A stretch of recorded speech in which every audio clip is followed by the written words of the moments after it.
Pertama kali pergi Rahmah sebelah kampung, naik motor sorang-sorang. Kau rasa? Alhamdulillah lah saya sampai juga. Dah lama sebenarnya nak memandu jauh. Ni alang-alang dah Rahmah. Kak Ipah saya cakap pandulah perlahan-lahan ke kampung sebelah ni. InsyaAllah sampai tak ada apa-apa. Saya pun ambil kunci motor, bismillah. Saya tak rakam lah masa saya on the way ke Rahmah ni. Sampai je sini, saya tengok tak ramai orang. Saya terus beli, apa nama tu? Ni beras saya beli, beras wangi. Ini beras biasa. Rahmah ni dia buat sebulan sekali atau 2 bulan sekali je. Disebabkan tu harga pun kita rasa macam berbaloi lah untuk dibeli, walaupun kadang-kadang beratur dia panjang sebab menunggu nombor giliran kita masuk. Tapi okey lah, walaupun dekat kampung sini hanya sebulan sekali atau 2 bulan sekali dia buat, kita rasa syukur lah sebab harga dia sangat-sangat murah. Macam minyak, kalau harga minyak sekilo RM4 boleh jadi RM2.5. Macam tu lah. Tengok harga beras ni, harga biasa RM29 jadi RM26, 10 kilo pula tu. Beras biasa, beras yang biasa. Tapi saya ambil yang ni lah, beras wangi ni. Harga dia biasa, jom kita tengok sekejap. Ni 35, 10 kilo. Sekarang tu RM37.10. Telur biasa RM14.90 jadi RM10.90. Gula tengok tu, gula biasa RM3.80. Kalau Rahmah harga dia turun lagi. Okey, Alhamdulillah kita dah sampai rumah. Sekarang ni saya nak goreng ayam berempah kita, tapi dalam dia kekurangan rempah lah. Tak apalah. Saya tak letak jintan manis, jintan putih. Yang ni saya dah siap goreng. Kita tunggu dia masak lagi, kita boleh makan tengah hari. Mungkin video ni kita sambung dengan aktiviti kita pagi besok. Sambil kita tunggu ayam kita yang tengah kita goreng ni masak, kita lap-lap sikit-sikit lah supaya tak nampak bersepah sangat. Ni dia ayam goreng yang kita tengah tunggu. Ayam goreng berempah ni permintaan anak bujang saya. Okey, dah siap kawan-kawan. Kita bolehlah makan tengah hari sama-sama. Bismillahirrahmanirrahim. Video ni nanti kita sambung besok pagi untuk aktiviti seterusnya. Pagi ni kita nak tukar lapik.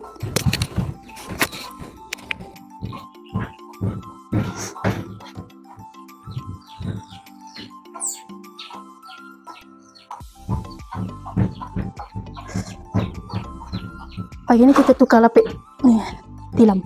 Tadi masa saya buka ni, saya tak buat video. Esok pagi kita cuci dekat rumah mak saya, sebab saya fikir saya nak sapu, saya nak mop rumah mak saya. Dah lama saya tak sapu dengan mop.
Okey lah, dah siap.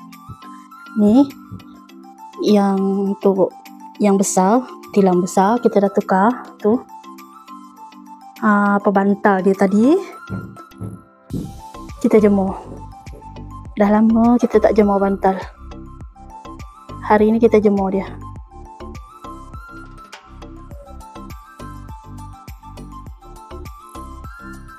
Okey, sampai sini je lah video kita untuk hari ini. Kita gabungkan video masa kita Rahmah dengan video kemas-kemas ni sikit, masak sikit. Semoga korang suka dengan video saya. Kita jumpa lagi di video yang berikutnya. Assalamualaikum, bye bye.